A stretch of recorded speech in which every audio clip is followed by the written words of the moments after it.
So I'm here with Megan Schneider of Sunblossom Flower Farm? Sunblossom Farm. Sunblossom Farm. Okay, in Portland.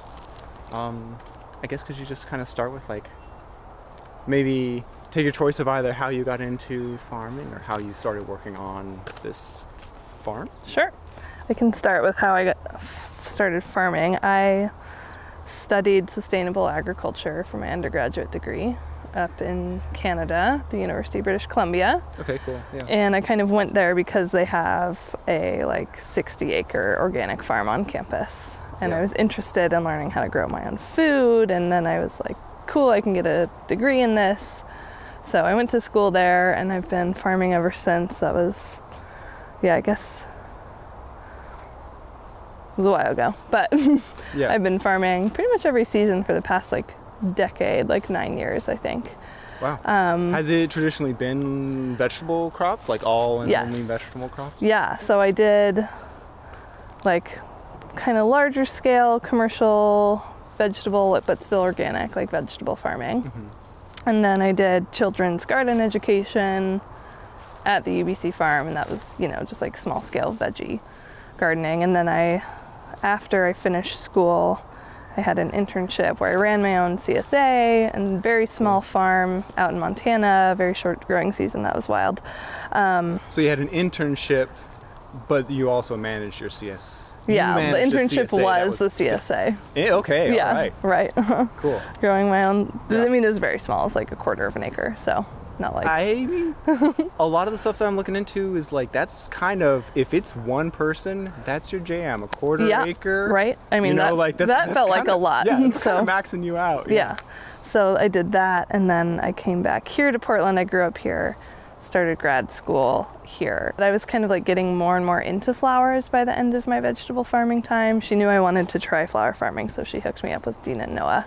Cool. This is my third season here. Started the season's just veggies, doing seedlings, taking care of the seedlings, clearing beds. I mean, we do all our weeding by hand, that kind of stuff, turning the beds.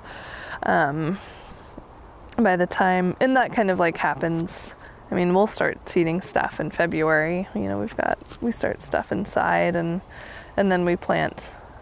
So that'll all start in we get our first harvest late March and April. That's when flowers start, and then you're harvesting, but you're still doing all the season prep stuff.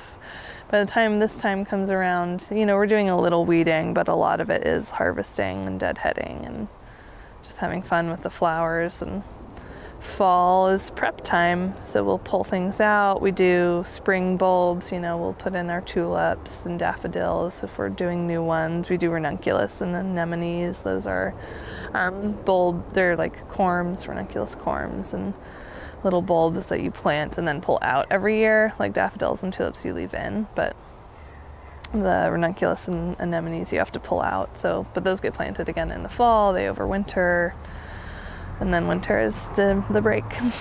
Winter's time off.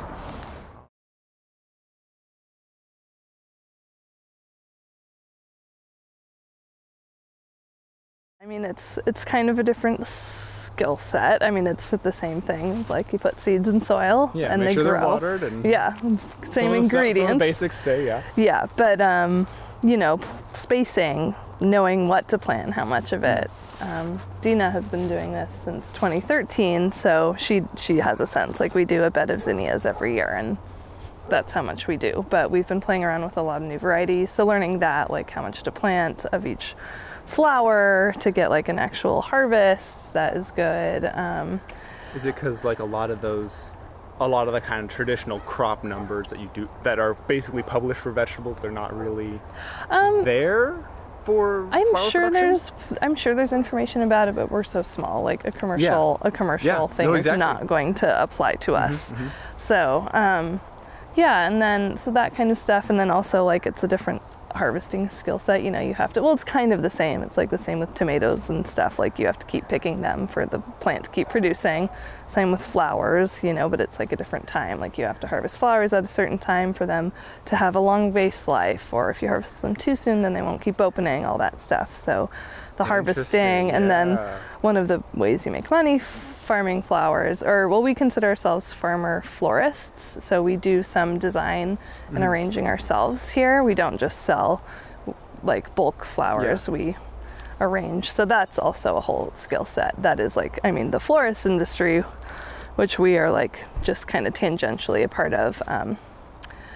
That's a whole other like creative skill set. And like when you're a florist, and like I did the flowers for my friend's wedding last year, it's like you have to have a whole different, you're like foam, although people are trying to get away from foam, and like mechanics and all that stuff. So it's definitely way different in that sense, for sure.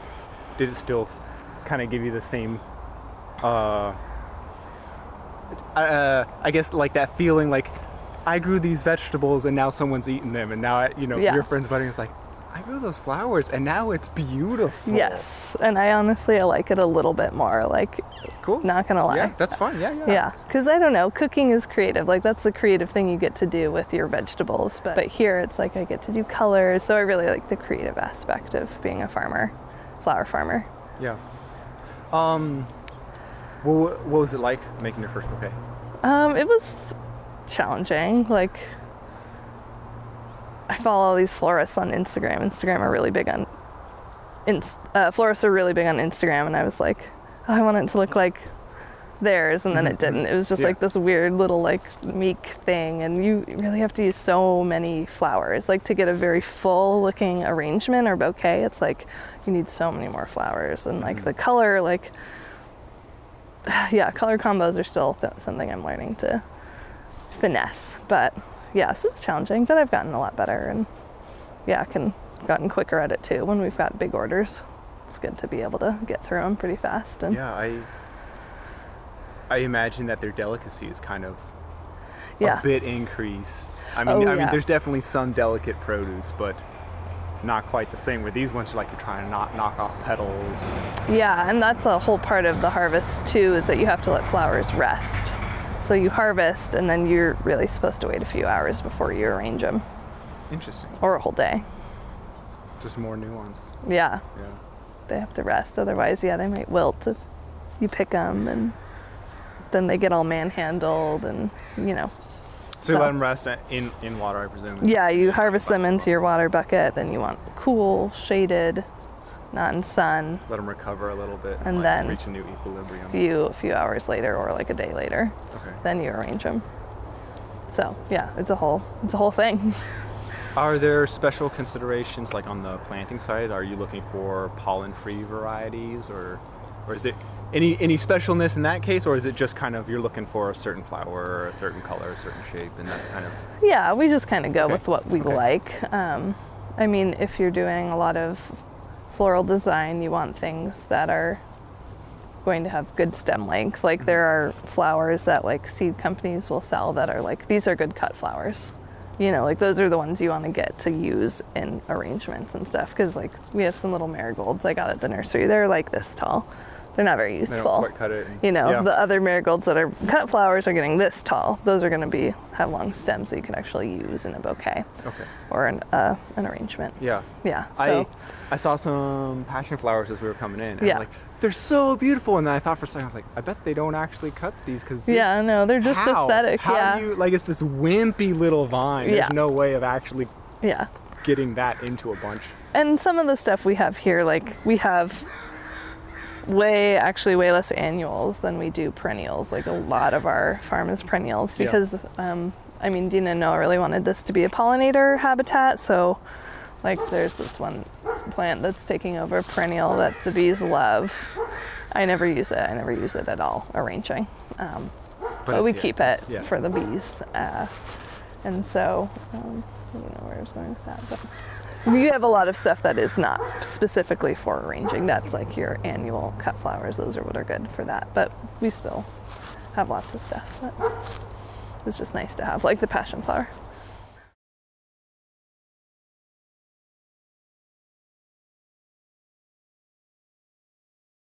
It was stressful. Yeah, it was good though. I mean, it was very rewarding. And Montana, like you get last hard frost is in May, first hard frost is in August.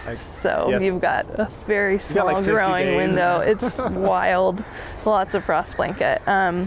it was really fun, very rewarding, very challenging. It was for like a small nonprofit, and it was like, yeah, I could have had more support, but it was fun. Very cool to feed people.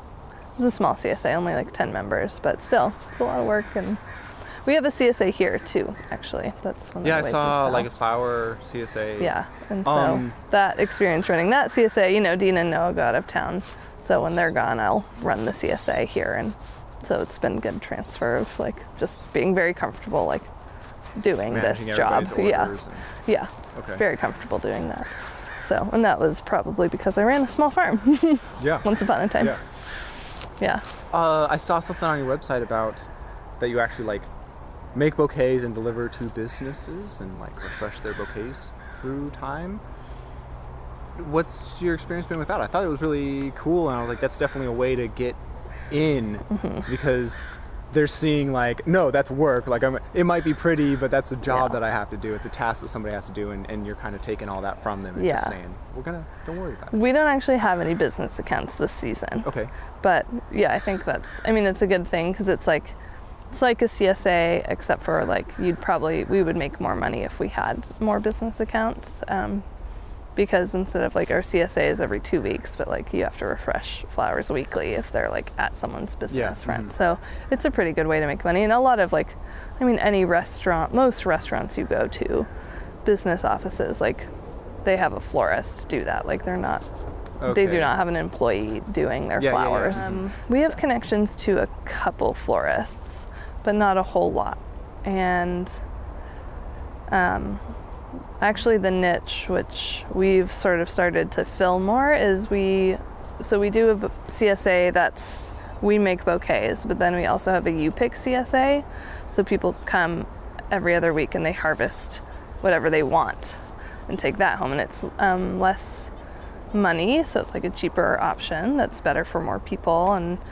And we also do that for like brides, like wedding parties, or whoever, brides, grooms, they can all come and harvest, and we've had a huge uptick in that this season. So it's kind of like this DIY niche. A lot of farmers, like especially bigger farms, like, there are certain ways that you harvest flowers to maximize production in the plant, right? Like just like vegetables, like snip off your suckers on your tomato plants, like there's certain things you do. So I would say that like more like bigger flower farms, more commercial flower farmers are probably not super comfortable with people coming in and snipping their flowers. Like they are not interested in having that happen. But we don't mind. We're small and like come pick our flowers. So that's kind of our niche that we're filling. It matters a little bit more on your end to like almost save the labor rather than you're not like suffering this hiccup in this streamlined Uber production. You're just kind of we have more flowers than we sell every year, so we're kind of like come pick our flowers and find a way to get more of them sold. Yeah, exactly. And it's a good niche to fill because it's a cheaper option than getting wedding flowers from a florist is very expensive, and it's okay. I think that's great because farmers grow the flowers, and then the florists have so much skill and so much education. They've put a lot of work into being able to do beautiful, beautiful arrangements and installations for weddings. But we're filling the niche of like people like people are like, I'm getting married in 2 weeks and I want flowers, like they didn't book a florist last year. So, and we're like, great, like we've got tons of flowers right now. Come pick them. It's cheap. Like take them. Yeah. So that's our new niche. I think that we're going to kind of lean into and start doing more with that. Yeah. That sounds kind of pretty promising. Yeah. And it's kind of like a service too, it's like, the DIY brides that are on a budget. Yeah. We got you. Yeah. And this is the way more things are leaning anyway. This rise of agro-tourism, like experiencing where your food comes from, or in this case, where your flowers come from. Yeah. You just get to actually hang out. You could either get a little bouquet of flowers or come and see all the flowers that there are. Right. Yeah, because then it's a whole experience. We've had wedding parties that like bring their families, like their like siblings and their nieces and nephews who are probably just like a hassle, and they're like, go pick our flowers for us, and we're like, yeah, okay, something to do, So, okay. Yeah. Cool. It's a whole experience coming out and actually seeing the place. But yeah, once we finally found it and walk in the gate, it's like this secret garden. You know, Yeah, just it is. bam, all of a sudden it's here. I know, it's pretty special. It's a cute little place.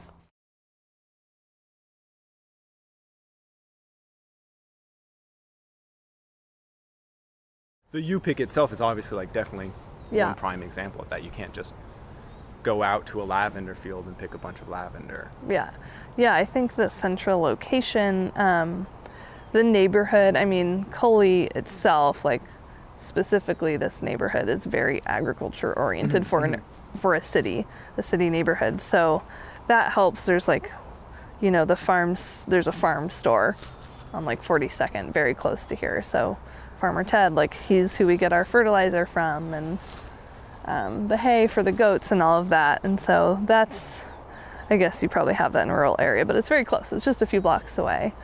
The other thing that's really great is about the neighborhood location is just sometimes, you know, people just walk by. They're like, oh, like I've walked by so many times, but I haven't come in yet. They come in and they're like, oh great, I need, like last Saturday we had one neighbor walk by and he was like, I'm having a dinner party.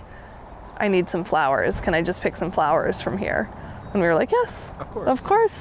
So that it's just the ease of like, you know, people just walking by in the neighborhood. Whereas like, the farm I worked at in Montana was like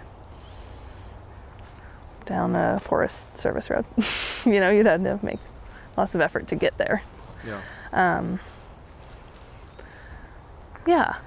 think that's probably the biggest advantage I see. Just the easy access to people. Has there been any like I don't know, regulation or even neighbor issues? Yeah, no, it's pretty fine. I mean, the only thing that Dina and Noah ever really worry about is like the goats being noisy. So, yeah, it's a pretty low impact farm, I would say, as far as the neighborhood goes. So. Yeah, I think that, I mean, it also speaks to Portland, the fact that you've got goats in the city. Yeah.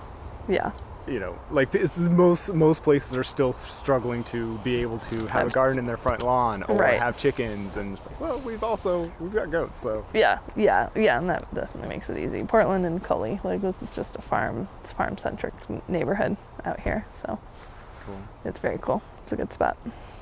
They have a budget. I mean, I'm not the owner, and they just pay me. They do most of the finances, but there's a budget, and I think probably the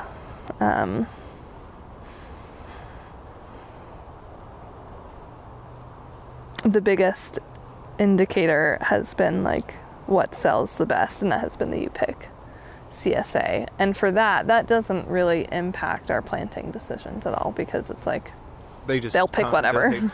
Cool. Yeah. Okay. And then neat. So you're finding out like it's one of your more popular offerings. Yeah. And you don't really have to account for it, I get. Like you can just, that's cool. You can just keep going. Yeah. That's nice. Yeah. The other, you know, we haven't had as many, we have some weddings this year. We'll do the arrangements and stuff. And so, and that's just kind of like the colors brides want just kind of change every year, you know. And it also just totally depends on the bride, or the person getting married, not always just a bride. So is that maybe going into the planting plan? It is. That's almost one of the bigger ones, is just a color focus? Color, but also kind of flower. Like we planted a lot more dahlias this year because they're bigger. Like when you're arranging, you need focal flowers, like flowers that are bigger and like a little more dramatic. Yeah, and like, so that's roses in June. We had a couple June weddings and not nearly enough roses, so we're going to probably try to grow some more roses, and we did a lot more dahlias this year. Those are really good for, it's kind of like the classic late summer wedding flower. So that definitely impacts what we plant.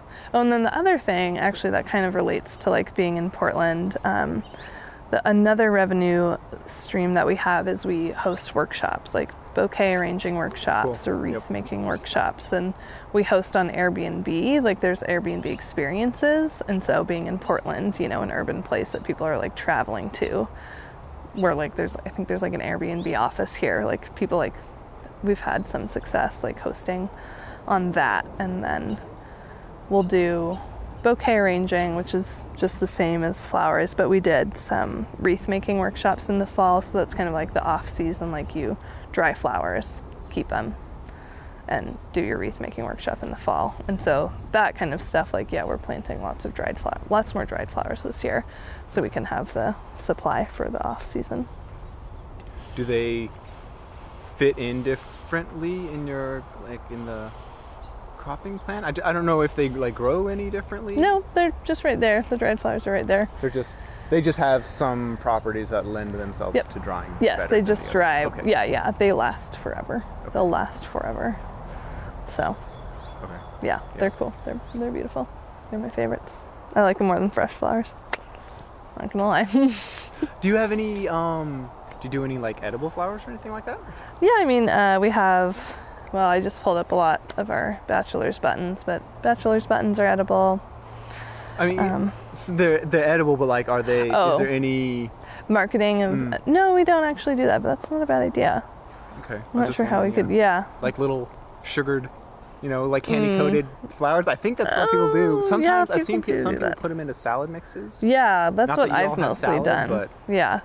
Or we could sell the flowers to people that make salad mixes. And I mean, wedding parties and weddings, people that are doing weddings do sometimes need flowers for their cake, decorative flowers. So we have that option in our, you decorate. This is definitely, it's a little bit beyond my experience. So it's a different industry. Yeah, it's because it's interesting because it's still agriculture. You're still tending plants. You've got crops and kind of a lot of classic things there. But the product is this. Well, I guess still quite very perishable. But not consumed. And so then your outlets are a bit different. Like you got the weddings, but then not only, the classic like bouquet or even corsage, but wedding flowers on the cake. And, it's a whole thing. Yeah, just like paying more attention to where I see flowers during the day. Yep. They had to have come from somewhere, right? They sure did. Yeah. And some of them, yeah, it's cool.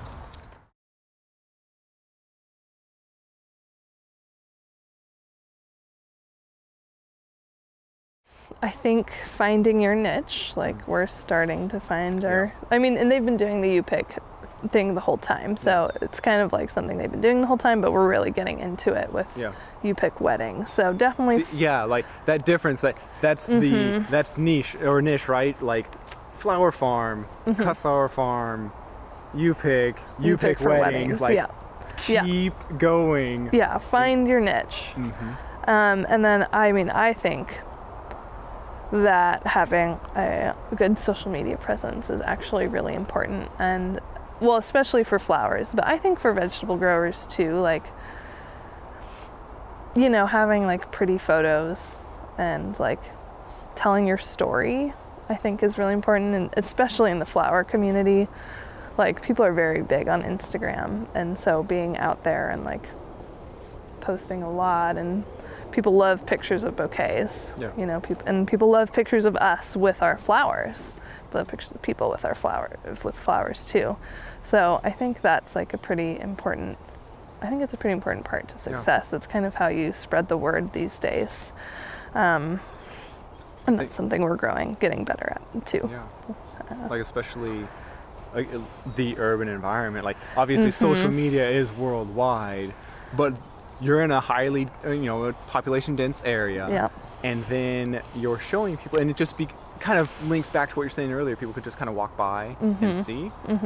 That becomes just another little thing pointing them towards, like, hey, if you're walking around Northeast Portland right now, stroll by our farm, come check it out, pick some flowers, Yeah, exactly. Cool. So I think that's and especially, all cities are like this, I'm sure, but Portland is like very trendy.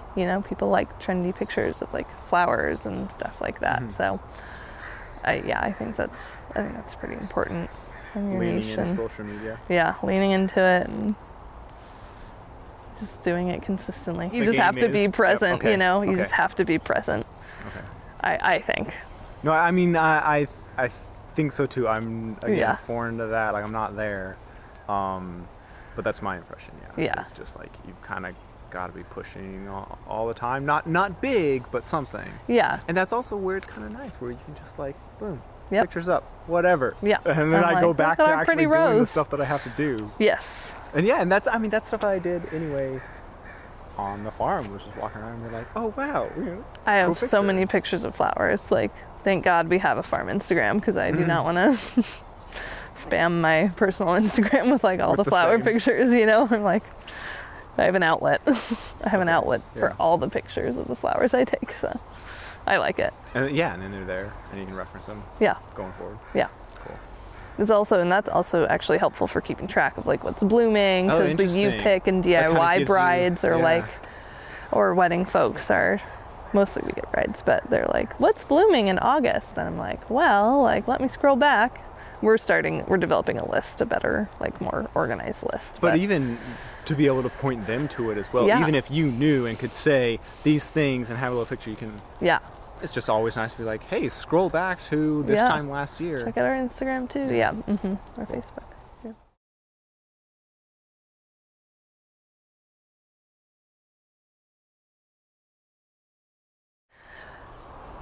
I could talk about this for a while. I mean, I studied sustainable agriculture and like food systems, and it's not necessarily a challenge for urban agriculture, but I'm like, I see limits in what urban agriculture can do for like feeding a population, and this is what I've sort of noticed in what my grad degree now, people are pretty involved in farming, like it's kind of related, and so I have a lot of friends that are in the urban farm scene in Portland, and it's getting really niche in like the bougie Portland way, where it's like you've got a small farm and you charge a lot, and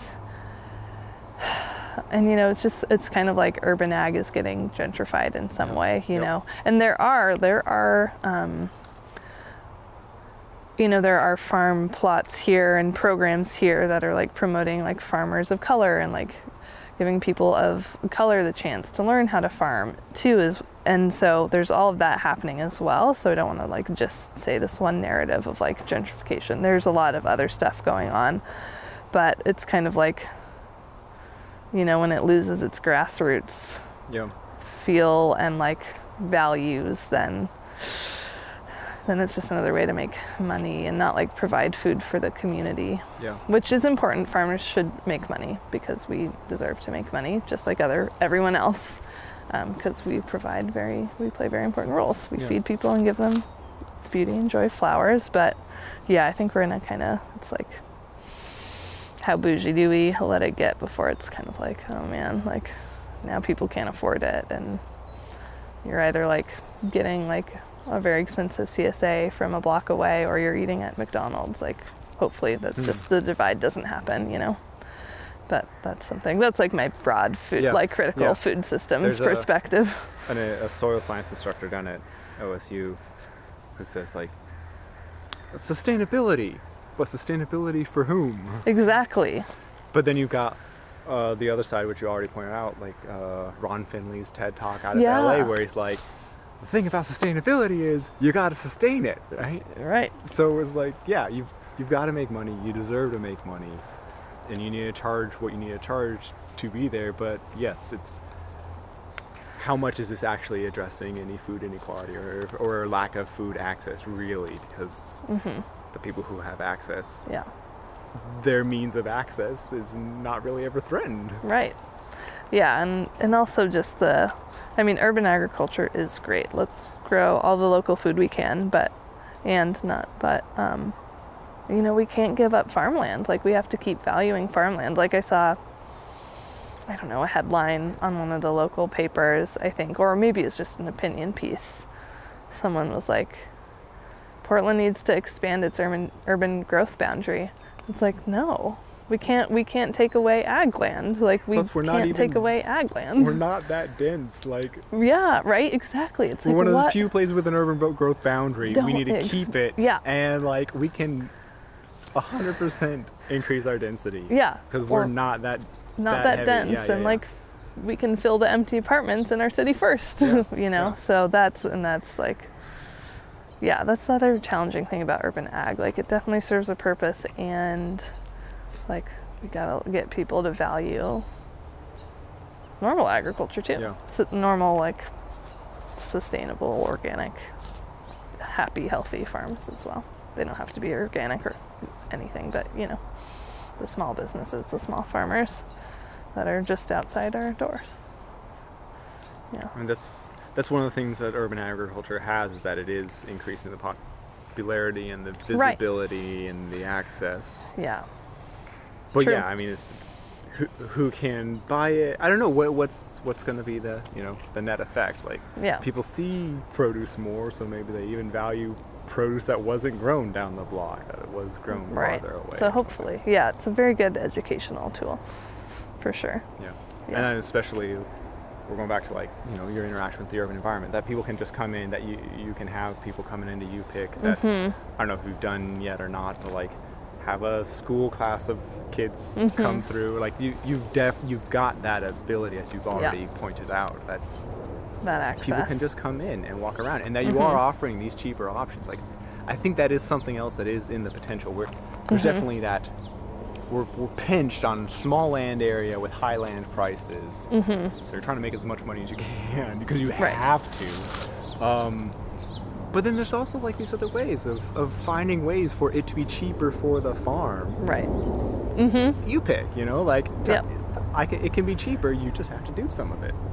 Right. That's fine. I mean, it's the same reason that people pick blueberries. It's because I can get them for $1 a pound rather than $4 a pint or whatever. Right. Exactly. Cool. Yeah, it's like you pick berry picking.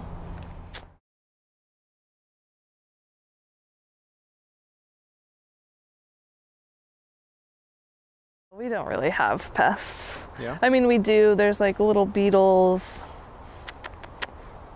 I don't know what they're called. And sometimes they'll eat. They get on some of the plants and they'll eat them. We just pick them off. But yeah, there's not really that many pest issues. We've had one rust that is affecting that bed. I thought it was just snapdragons, so we didn't do snapdragons back here this year. But I think it's the same thing. The same disease is getting the straw flowers over there in that bed. So that's the first kind of and we have powdery mildew on stuff. So it's more like the disease pressure that gets us. And, I'm thinking that we might just have to plant grass. I don't know, maybe an ornamental grass, or look up some kind of plant that's resistant to the rust and just put it in that bed for a couple years or something. Hopefully one that we could use. But yeah, we don't really have. Kind of crop rotation approach? Because I think rust is kind of specific. I don't know how specific. Right? I thought it was supposed to be specific for the snapdragons, but I thought it was down to species specificity. I know, but and I don't know if that is rust, but it's the same bed and it looks very similar. So I'm suspicious.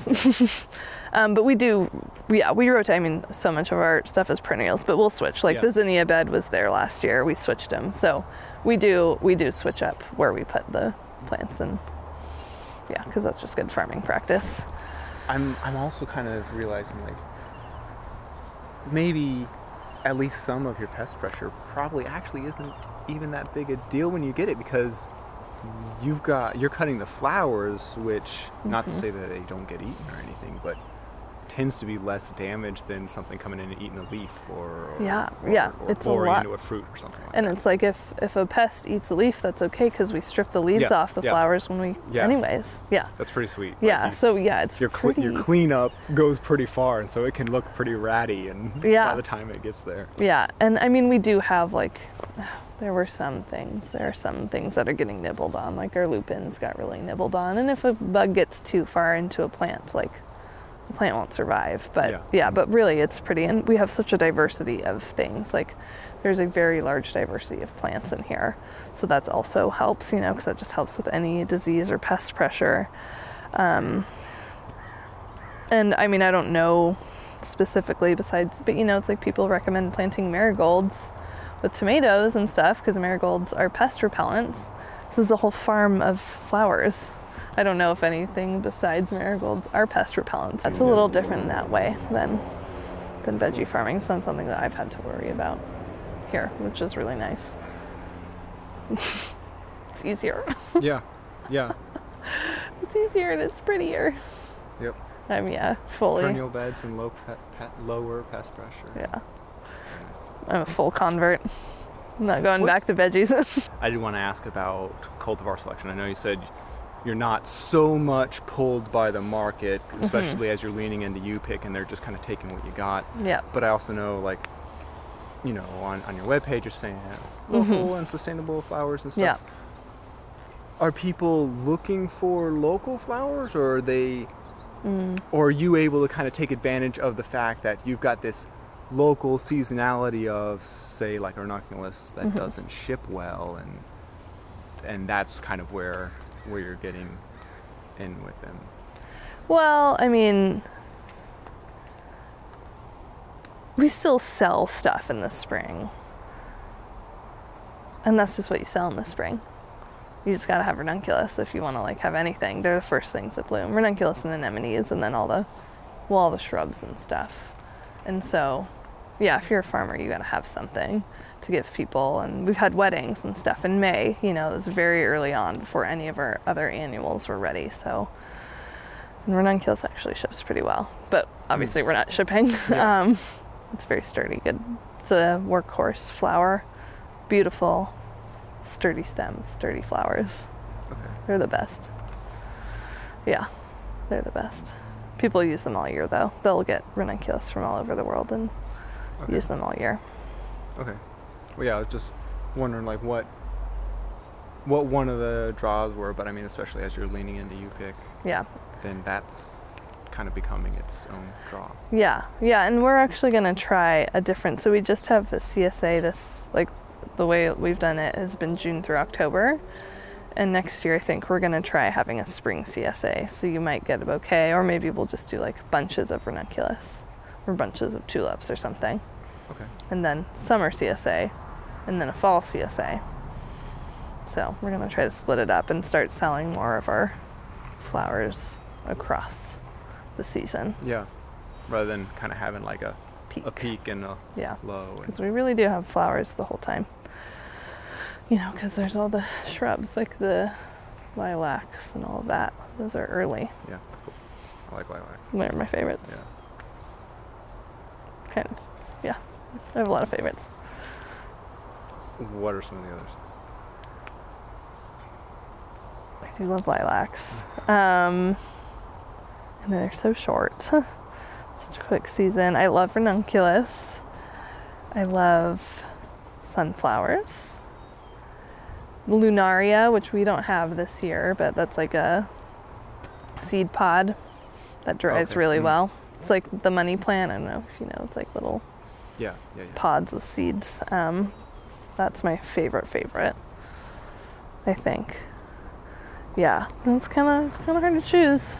Okay. I love lavender, straw flowers, actually. Yeah. Oh right, because you were talking about the dry flowers. Yeah. They're special.